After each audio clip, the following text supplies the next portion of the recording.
Γεια σας. Εδώ θα κάνουμε μία παρουσίαση σε ένα φυσίγγι για χοντρά θυράματα με βόλια συγκεκριμένα σε 60 βόλα, σε ρελιαστό με στυλ 24, με πυρίτιδα MP36 στο 1,85, 1,6 βρωμάλευρο και 60 βόλια. Τα 60 βόλια μας δίνουν ακριβώς 33,5 γραμμάρια σε σκάλια. Αυτό το φυσίγγι, είπαμε ρελιαστό με χαρτάκι. Αυτό εδώ το φυσίγγι προορίζεται για κυνήγι χοντρών θυραμάτων, δηλαδή σε λαγό, σε μεγάλες αποστάσεις, σε χίνα, όπου το δουλεύω εγώ ευρεία, και αν όχι γιατί και σε κατσίκια, το οποίο το δουλεύω και αυτό σε κατσίκια.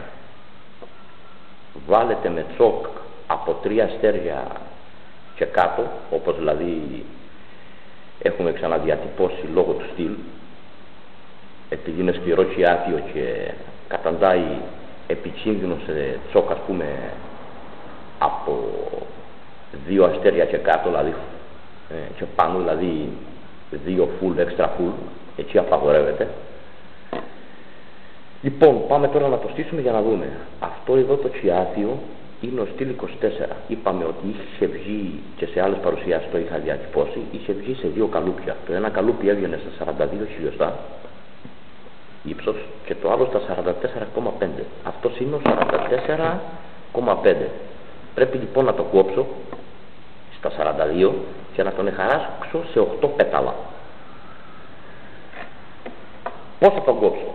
Αυτός εδώ είναι ο κανικοκόπτης, ο οποίος πουλάει ο Γιώργος ο Κένταβρος. Κόβεται και άδεια, έτσι ρυθμιζόμενος. Τον έχω ρυθμίσει λοιπόν να μου κατεβάσει το στυλ στα 42 όπως είπαμε. Θα τον κόψουμε.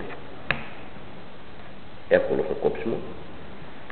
Είναι, αυτό το εγγυούμε, είναι ένα πολύ δυνατό και πολύ καλό εργαλείο. Έχει τη φιλοσοφία του απόδικου καλλικοκόπτη και κόβει τα χιάτια με ακρίβεια. Όπως βλέπετε δεν έχει ούτε ένα ψεγάδι πάνω. Φεύγουμε από εδώ. Πάμε στο κόφτη φτερών. Αυτόν εδώ μου τον έκανε δώρο ένας φίλος. Έχει 8 μαχαίρια, ρυθμισμένο να κατέβει στα 6 χιλιοστά βάθος τα πέταλα. Τον έχει ακριβώς ο ίδιος και ο Γιώργος, αλλά με 6. Μπορούμε λοιπόν να του προσθέσουμε εμείς άλλα 2, του κάνουμε δηλαδή 2 εγκοπές και να του βάλουμε άλλα 2 μαχαιράκια. Αυτά είναι κολλητά. Λοιπόν, βάζουμε το κόφτη, πιέζουμε και έχουν γεννεί 8 φτεράκια ακριβώς τα ίδια. Θα τα ανοίξω λίγο να τα δείτε κιόλας.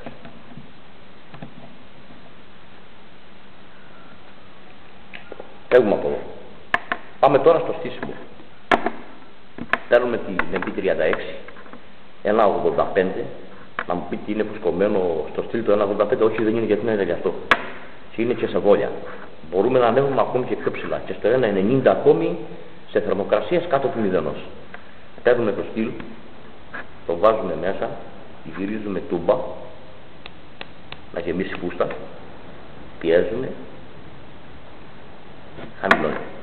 Λοιπόν, παίρνουμε τα 60 βόλια, είναι 3,0, 33,5 γραμμάρια. Τα ρίχνουμε μέσα. Βλέπετε τις φύγεις ταγιών που έχει έρθει. Έχει έρθει ακριβώς στα 5,5 χιλιοστά.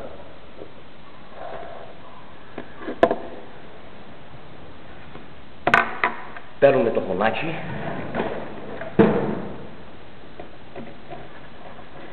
ρίχνουμε το βρωμάλευρο 1,6 κατσαπιδάκι, όπως έχουμε δείξει σε άλλες παρουσιάσεις. Ανακατώνουμε.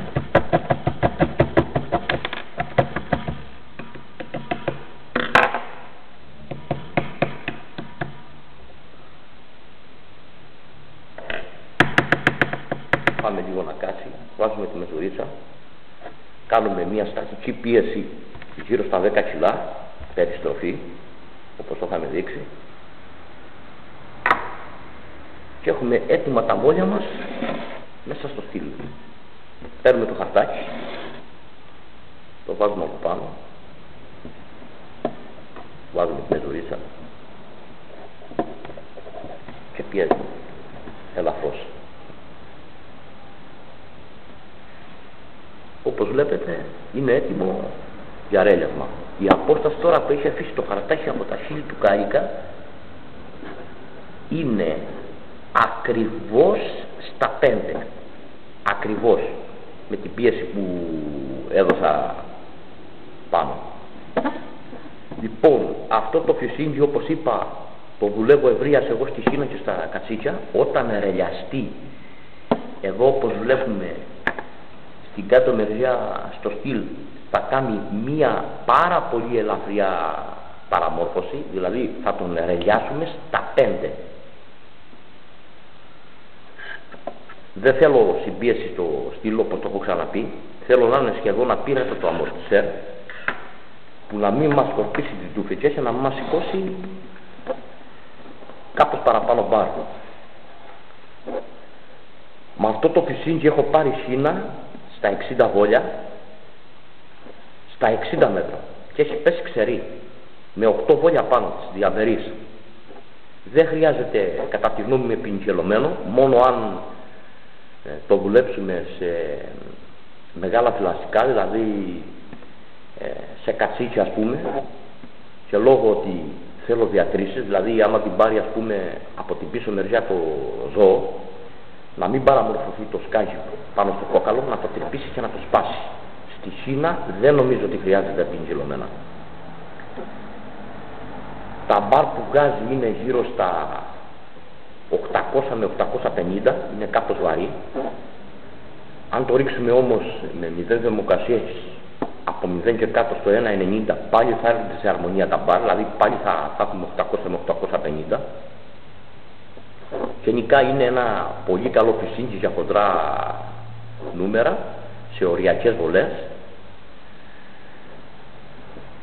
και γενικά μπορούμε, είπαμε, να το δουλέψουμε Χίνα και θηλαστικά και σε λαγό ακόμα, έτσι. Αυτά ήθελα να δείξω, έρχονται στα υπόλοιπα.